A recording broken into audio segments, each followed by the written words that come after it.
नमस्कार साथियों, मैं आपका दोस्त, आपका साथी BS तर्क। आइए आज हम सुनेंगे कि सबसे अच्छे विचार कहाँ से आते हैं। विचार जितना ही बलवान होता है, उतना ही शीघ्र वह फलित होता है। विचार को अमुक निश्चित दिशा में केंद्रित करते हैं, तो जिस अनुपात में हम केंद्रित करते हैं, उसी अनुपात में वह लक्ष्य सिद्ध करने में सफल होता है। विचार एक सूक्ष्म शक्ति है। हम में हमारे आहार के साथ यह उत्पन्न होता है।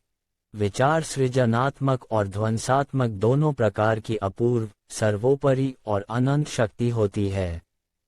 जो इस रहस्य को जान जाता है, वह मानव जीवन के एक गहरे रहस्य को प्राप्त कर लेता है। हमारी सकारात्मक सोच, सकारात्मक संवाद और सकारात्मक कार्यों का असर हमें सफलता की ओर अग्रसर करते हैं। वहीं निराशा तथा नकारात्मक संवाद व्यक्ति को अवसाद में ले जाते हैं, क्योंकि विचारों में बहुत शक्ति होती है। हम क्या सोचते हैं, इस बात का हमारे जीवन पर बहुत गहरा असर होता है। मनुष्य के पास सबसे बड़ी शक्ति बुद्धि है, जो संसार की सबसे बड़ी शक्ति है। जिसके पास बुद्धि है, उसके लिए सृष्टि का कोई भी कार्य ऐसा नहीं जिसे वह न कर सकता हो। सवाल ये आता है कि हमारी सबसे बड़ी शक्ति क्या है? आपके पास सबसे बड़ी शक्ति आपके विचारों की शक्ति है। हमारे अंदर एक बुद्धिमत्ता है जो हमारे जीवन को उच्चतम स्तर पर उठा सकती है।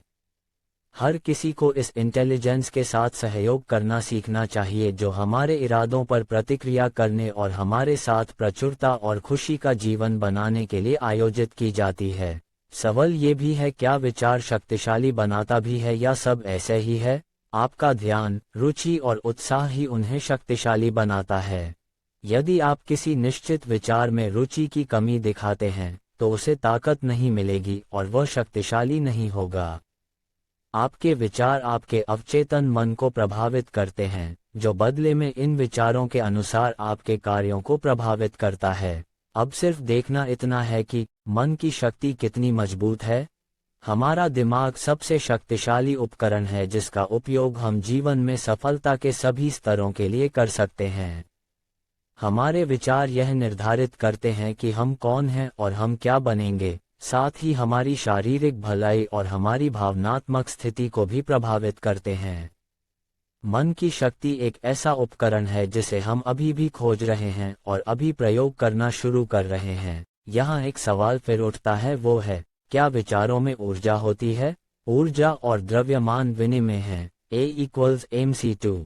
चूंकि विचार ऊर्जा संकेत हैं, इसलिए विचार को संचारित करने वाली ऊर्जा में द्रव्यमान होता है। ऊर्जावान सिग्नल को एनकोड करने वाले आयनों और अणुओं का द्रव्यमान भी होता है। जानना यह है कि हमारे शरीर को शक्ति कैसे मिलती है। ताकत बढ़ाने के लिए शरीर के मसल्स मास को ऊपर उठाना जरूरी है। इसके लिए एक हाई प्रोटीन डाइट जरूरी है, जिसमें उचित मात्रा में अच्छे वसा, ओमेगा-3 फैटी एसिड और जटिल कार्बोस डाले जाते हैं।